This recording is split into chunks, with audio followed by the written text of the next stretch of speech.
म हेर्छु खोज्न परिवारको हाँसो खुसी कुल्चिन्छु त्यो स्वार्थ एक मात्र यो धर्म बुझी यही हो मेरो कर्म सोची किल्कीले हाँसोको खोजी टिल्टीले आँसुलाई पुछी बिहान बेलुकाको भुजा रोटी कार्यालय पूजा कोठी 2 पैसा जोगिने हो कि त्यही आशामा दौडिन्छु बेलुका समय होमिन्छु हाकिमहरूको इशारामा पुगिन्छ कि किनारमा भवसागरलाई तरेर के लेख्या छ निधारमा के भएन पढेर चाप्लुसीको संसारमा सकिँदैन लडेर मन खुसी यो व्यापारमा बेइमानीकै चल्दो रहेछ रुखमा पैसा फल्दो रहेछ इमानदारी बेच्नेको टाउकोमा अर्को टेक्नेको आफूलाई मात्र देख्नेको झुटा कुरा लेख्नेको बेसहारालाई हेप्नेको मैले त्यो सकिन कहिले समाज नै दुश्मन भो अहिले छोरा खिचखिच गर्छ जहिले हात हातमा आइफोन छ भन्नुस् के दिनु भो तपाईले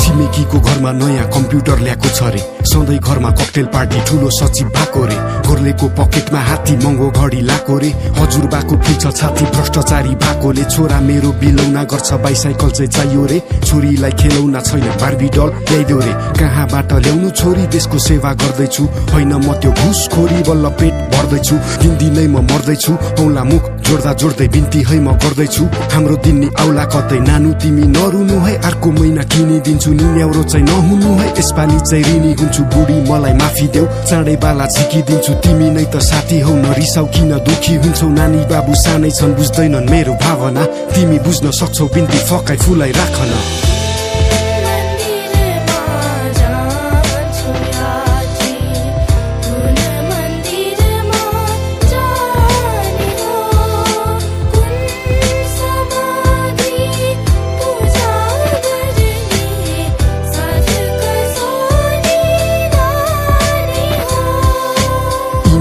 ठुला हुँदै घर उही सानै छ आफन्तहरू आकाश छुँदै भर मेरो ज्यानै छ भित्र मन मेरो रुँदै आँखा सामु च्यानै छ साँझ मेरो ढलिसक्यो यिनीहरूको बिहानै छ हौसला यो गलिसक्यो जोस जागर जलिसक्यो होस बेगर बरालिँदै गन्तव्यको बाटोमा केही बोल्न सकेको छैन होइन मूर्ख लाटो म हेर्न सक्दिन आफ्नै ऐना इज्जत मिस्यो माटोमा मेरो कुरा बुझ्ने खै त एक्लै उठ्ने हात हुँ म लुटेराको जमातमा छाया नि हुन्न साथमा रमाइलोमा सँगै दुःखमा छोड्ने समाजमा मनमैलो यो होइन पीडा छ मेरो आवाजमा कथा नौलो होइन नसुनाइ बसेको लाजमा आज म बिन्ती गर्छु माफी माग्छु बाबु मेरो माया गर्छ तँलाई धेरै गरिब छ यो बाबु तेरो स्थिति यो बुझ्दै मेरो बाँच्नु पनि छ अप्ठ्यारो